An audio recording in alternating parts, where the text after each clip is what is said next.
You have 60 to 70 lakh salary over there, and you know यहाँ पे mostly per hour की salary per hour basis पे होते हैं। Cost of living ऑस्ट्रेलिया में is a little high, but जितना भी आपने जो भी खर्चा किया होता है ना वो सारा सैलरी से आराम से कवर हो जाता है। You save minimum approximately 3 to 5 lakhs आप बचा सकते हो। कितना बेनिफिशियल है इंडियन फार्मासिस्ट्स के लिए अब्रॉड ऑप्शंस को सबसे पहले तो एक्सप्लोर करना, then will come to the country. I'll tell you the 3 major countries जहाँ पे आप मिनिमल कॉस्ट में जा सकते हैं and you can get a good ROI, क्योंकि हर एक बंदा अगर इन्वेस्ट कर रहा है तो उसे गुड रिटर्न्स चाहिए उस इन्वेस्टमेंट पे। ठीक है, हम ज्यादा पैसे तो कमा लेंगे, हाँ। लेकिन अब अगर आप किसी बड़े कंट्री में जाते हैं तो कॉस्ट ऑफ लिविंग भी होती है। Experience we can say internship अगर आपने एज एन एमआर भी करी हो या कुछ भी, तो भी आप इस जॉब के लिए एलिजिबल है। अब अगर कोई प्रैक्टिस करना चाहता है, if somebody is truly influenced by whatever we just talked about, Right. all of these beautiful amazing opportunities that are out there, तो कैसे उन्हें तैयारी शुरू करनी चाहिए?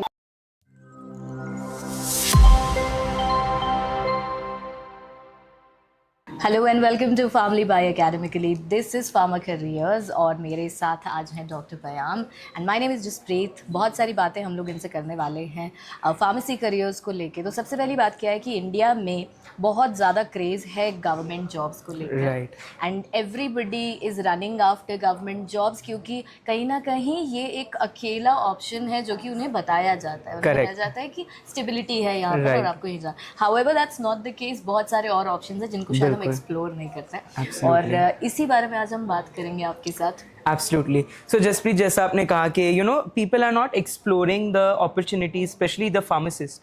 इंडिया में उन्हें लगता है स्टेबल जॉब है, सिक्योर जॉब है, गवर्नमेंट जॉब कोई निकालेगा नहीं, तो सीधा गवर्नमेंट जॉब की तैयारी करते हैं। बट अगर आप देखिए वैकेंसीज और रिक्रूटमेंट्स काफ़ी लिमिटेड होती है।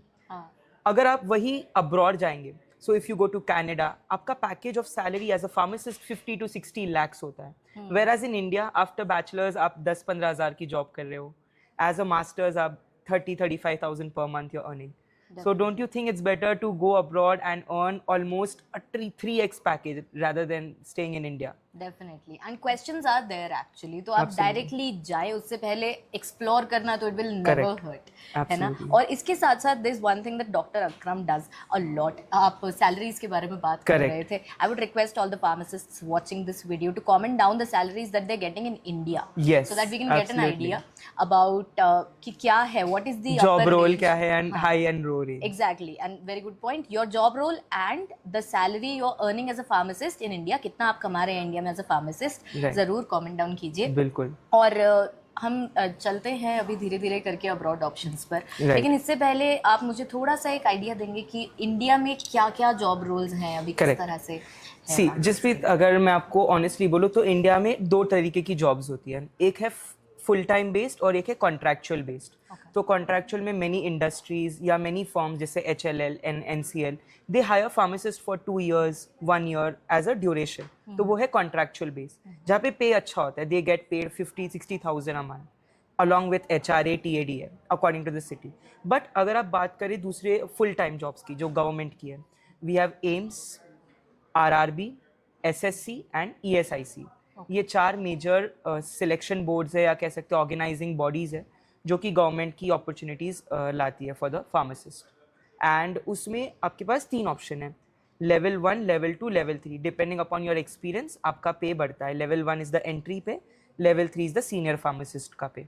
अच्छा, और अगर हम बात करें कि की डिफरेंसेस क्या होते हैं कम्युनिटी में, हॉस्पिटल में, फार्मेसी रोल्स में, All right. क्या है? So, see, pharmacist can be going into the fields of industry, hospital, community, research, okay?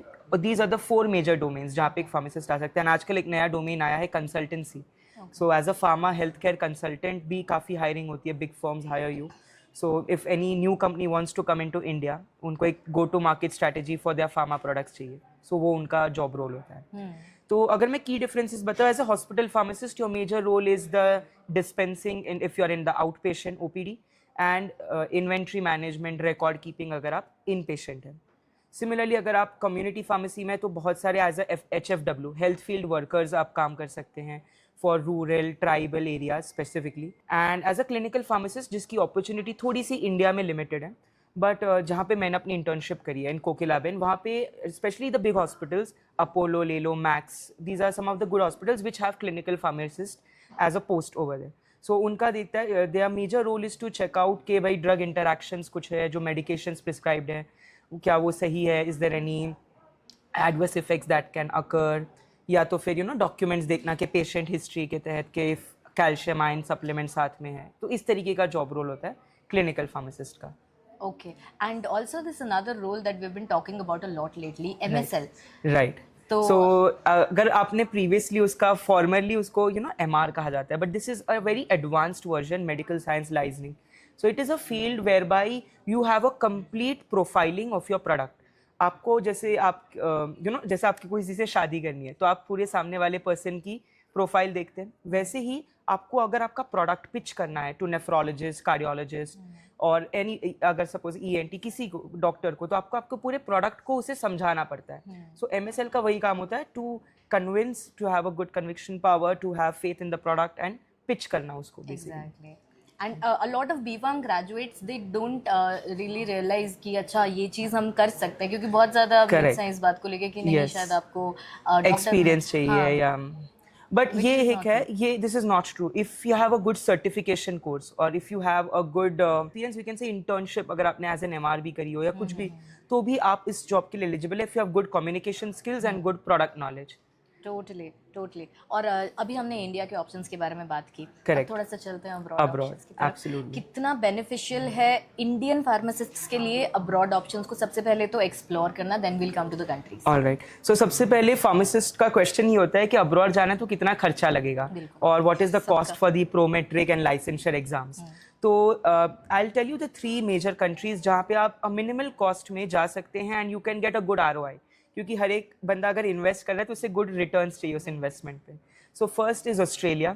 You have to qualify OPRA examination, overseas pharmacist examination, and OPRA exam जो है वो आपको उसके centres India में across metropolitan cities में होते हैं। तो उसकी एक डेफिनेट फीस होती है जो कि आपको हम डिटेल में in the description box also, and हम उसकी कोर्स की डिटेल्स भी भेज देंगे। तो वहाँ पे एक फीस होती है, वो आपको पे करनी होती है। आफ्टर यू क्वालिफाई OPRA, फिर आपको एक AFRA रजिस्ट्रेशन करना होता है, whereby you go for the intern pharmacist, and finally आपकी जॉब लगती है after the visa, PR visa, permanent और वर्क वीज़ा, डिपेंडिंग अपॉन वो स्पॉन्सर्ड वीज़ा भी होते हैं आजकल। तो देन जसप्रीत एक है Ireland. So if the person wants to go into Ireland and practice as a pharmacist, so वहाँ पर एक एग्जाम होती है PSI, फार्मासिस्ट इक्विवेलेंट एग्जाम। तो ये इसका जो सिलेबस है it's according to the TCQR। तो ये बट करंटली PSI की एग्ज़ाम्स फिलहाल होल्ड पे हैं, बट डेफिनेटली बहुत जल्द उसके देर आर हाई चांसेस के PSI will bring out a notice for the exams. And the third is the gulf. So gulf region में we have Dubai, Saudi, Abu Dhabi, Bahrain, Qatar, Oman, lot of opportunities जहाँ पे वो जाके practice कर सकते हैं as a pharmacist. तो वहाँ पे काफ़ी कॉस्ट मिनिमम है as compare to Australia, but returns भी मतलब ऑस्ट्रेलिया के जितने नहीं है। वहाँ पे you can earn 20-30 lakhs per year as compare to Australia way you can earn 40-50 lakhs। So but it's tax free. But it's tax free, absolutely. And Dubai में एक और ट्विस्ट है, you need an experience. So Dubai, Oman में आपको 2 से 3 साल का experience चाहिए। डेफिनेटली। और हमने इन एग्ज़ाम्स के बारे में बात की, क्या कोई एक ब्रिजिंग सर्टिफिकेशन प्रोग्राम टाइप का होता है जिससे कि pharmacist have to undergo that, जिसके बाद वो फॉरेन लाइसेंसर एग्जाम देते हैं? सी फॉरेन लाइसेंसर एग्जामिनेशन के लिए एक आपको स्किल असेसमेंट या डॉक्यूमेंट पहले वर्क फ्लो होता है, इनिशियल असेसमेंट, जिस पे they check whether you are eligible to sit for that exam. तो जो सिलेबस होता है ना, एज पर आपने इंडिया, बांग्लादेश, पाकिस्तान, जहाँ से भी ऑडियंस हमारी देख रही है, उनका जो सिलेबस है फार्मा, क्या वो मैच करता है ऑस्ट्रेलिया से? So they check whether they have completed all the subjects, pharmacology, ceutics, chemistry. If it matches, then they do not have to, they are directly eligible. Otherwise, they'll have to sit for the exam separately for that particular subject which is missing in their syllabus.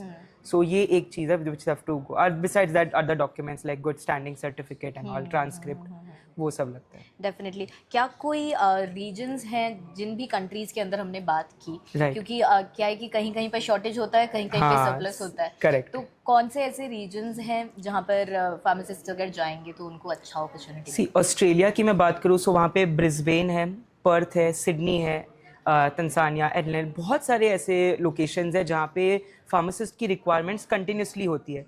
As either the technician, 2 होती है, एक होती है pharmacy technician, even in Gulf the diploma are eligible for that post, and in Australia आपका वो experience मांगते हैं.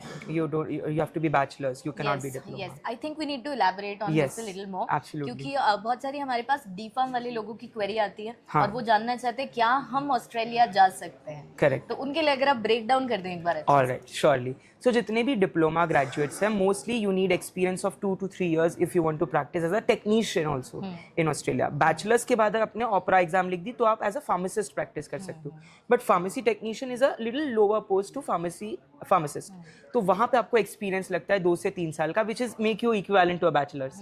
तो डी फार्म 2 साल का plus 3 years of experience. So that is a must requirement. So they can practice definitely Jasprit if they want to, but with experience. Of course, and there's a 2 to 3 year experience. Yes, that's minimum required. Absolutely. All right, and what is the visa or work permit process for pharmacy? All right. See, if you are applying for visa, अलग-अलग visas होते हैं. एक होता है study visa if you are going to masters or if you're going to pursue your higher education. Second होता है work visa. Third होता है PR. एंड चौथा होता है स्पॉन्सर्ड वीज़ा. तो ये 4 टाइप के वीज़ा होते हैं. मोस्टली आप देखोगे कि इस वीज़ाज़ की जो लिस्ट आती है आजकल थोड़ी सी अट्रिशन चल रही है. There is not much visas which are being approved specifically on Australia. But Gulf region में ऐसा नहीं है. वीज़ाज़ काफ़ी अच्छे से अप्रूव हो जाते हैं. स्पेसिफिकली इन कतर, बहरीन जैसे जो एरियाज़ है वहाँ पे कोई इशू नहीं आता वीज़ाज़ का. Only thing you need a clear background, good certifications, मतलब in your bachelor's. If you have the PharmD graduate, तो दोनों ही कोई इशू नहीं आता वीज़ाज़ में. ओके और एक बहुत बड़ा सवाल, क्योंकि बहुत सारे लाइव सेशंस मैंने होस्ट किया and a lot of people ask कि भाई ठीक है हम ज़्यादा पैसे तो कमा लेंगे, हाँ. लेकिन अब अगर आप किसी बड़े कंट्री में जाते हैं तो कॉस्ट ऑफ लिविंग भी होती है. हाँ तो बिल्कुल. कैसे, how do we compare the two and still you know think about moving to that place and consider कि अच्छा बेनिफिशियल है. Absolutely. See, major advantages in सारी कंट्रीज में जाने का सिर्फ सैलरी नहीं होता, एक गुड स्टैंडर्ड ऑफ लिविंग भी है जो आपने मेंशन किया. Specifically in Australia and Canada, Ireland यहाँ पर काफ़ी अच्छे हैं. बट हाँ, कॉस्ट ऑफ लिविंग ऑस्ट्रेलिया में is a little high. But जितना भी आपने जो भी खर्चा किया होता है ना वो सारा सैलरी से आराम से कवर हो जाता है. You save minimum approximately 3 to 5 lakhs आप बचा सकते हो आफ्टर योर कॉस्ट, जितना भी खर्चा निकाल के. इन ऑस्ट्रेलिया मैंने दुबई में cost of living is not that high as compare to Australia. तो वहाँ पे एंड उसमें स्पेसिफिक रीजन्स होता है. अगर आप सिडनी मेन जगह ही ले रहे हो तो आपको एक्सपेंसिव ही पड़ेगा. अगर आप तांजानिया, एडनेल, कोई और जगह पर जा रहे हो तो वहाँ पे आपको मे बी थोड़ा लेसर कॉस्ट में हाउसिंग वगैरह मिल जाए या फूड. वहाँ पे कॉस्ट कंपैरेटिवली कम होता है. दुबई में, सऊदी में भी कम है as compare to Australia. Canada में अगेन हाई है. वहाँ पे उसकी जो एग्ज़ाम होती है PBC, वो भी लिटिल डिफिकल्ट है to crack. So if you are planning to crack PBC you need a good fundamentals, good concepts. वहाँ पे भी कॉस्ट ऑफ लिविंग थोड़ा हाई है. बट मैंने बोला वहाँ पे 60 लाख और भी you have 60 to 70 lakh salary over there. And you know यहाँ पे मोस्टली पर आवर की सैलरी, पर आवर बेसिस पे होते हैं. जैसे रेम्यूनरेशन होता है तो यहाँ पे salaries mostly per hour basis पे मिलती है. So and the main advantage Jaspreet, the working hours, work life balance. If you see Gulf countries, Australia, कोई भी आप ले लो, वहाँ पे वर्क लाइफ बैलेंस काफ़ी अच्छा होता है. 7 to 8 hours a day, that's it, not more than that. 7 hours max. तो काफ़ी अच्छा आप वर्क लाइफ बैलेंस मेंटेन कर सकते हो इन दीज कंट्रीज. अमेजिंग. और क्या जब आप वहाँ पर काम करना शुरू करते हैं तो क्या किसी रीसर्टिफिकेशन की कोई रिक्वायरमेंट होती है? ओके, रीसर्टिफिकेशन तो नहीं, बट हाँ वो लोग काफ़ी बार, जैसे ओपरा में आप एक बार आप एफ्रा रजिस्टर्ड हो गए तो वहाँ पे you don't need anything. As an intern pharmacist you can practice and directly आप फार्मासिस्ट में आ जाते हो. Same in gulf, there you do not need any recertification, but they expect you कि आप आपकी नॉलेज अपडेट करते रहे. जैसे with new medications, new vaccines, new antibodies जो आती है, सो वो आपको पता होना चाहिए. आपकी नॉलेज, ऐसे कोई ऑफिशियल सर्टिफिकेशंस या टेस्ट्स नहीं होते उसके. तो मतलब यही है कि of course you are in the field, तो Yes. आप अपनी नॉलेज को अपडेटेड करते रहे. उतना वो आप ही के लिए. Yes, absolutely. So that's amazing Payam. और अब अगर कोई प्रैक्टिस करना चाहता है, if somebody is truly influenced by whatever we just you know talked about, Right. All of these beautiful amazing opportunities that are out there, तो कैसे उन्हें तैयारी शुरू करनी चाहिए? What resources should they use? Correct. So Jaspreet, at academically हमारे पास ही बहुत सारे हमारे पास स्टूडेंट्स के टेस्टिमोनियल्स हैं. We have lot of students who have been, you know, qualifying OPRA, who have been qualifying DHA, SPLE exams with us. So definitely अगर उन्हें one stop solution चाहिए कि mock test मिल जाए, past memory based question, recalls and live and recorded lectures, so that वो अपने convenience पे उनको देख सके. So वो academically से जुड़ सकते हैं, whether they want to qualify OPRA, PEBC, PSI, DHA, SPLE, any Gulf exams. तो definitely वो हमारे साथ on board हो सकते हैं. and we'll help them to conquer their dreams, to achieve their career avenue in abroad. Definitely, and it's a beautiful feeling when people who are associated with you Yes. actually make it, and you see the smile on their face, the satisfaction in their eyes when Correct. they actually make it. और सबसे बड़ी बात ये है कि बहुत सारे लोग ऐसे हैं जो कि ऑलरेडी काम कर रहे थे बिल्कुल। और उसके साथ साथ उन्होंने तैयारी की है। Yes. और हमारा जो प्रेप कोर्स है, not to brag but Yes. उन्होंने बहुत हेल्प की है करिए, because absolutely. बहुत ऑन पॉइंट है, जो भी स्ट्रेटजी है वो बहुत ऑन पॉइंट है। तो it was amazing talking to you Thank you very much. in this episode, and we'll come up with more episodes. We'll have more talks about amazing career opportunities for pharmacists. Absolutely. Thank you, Jasprit, for having me. Thank you, and we'll see you in the next one.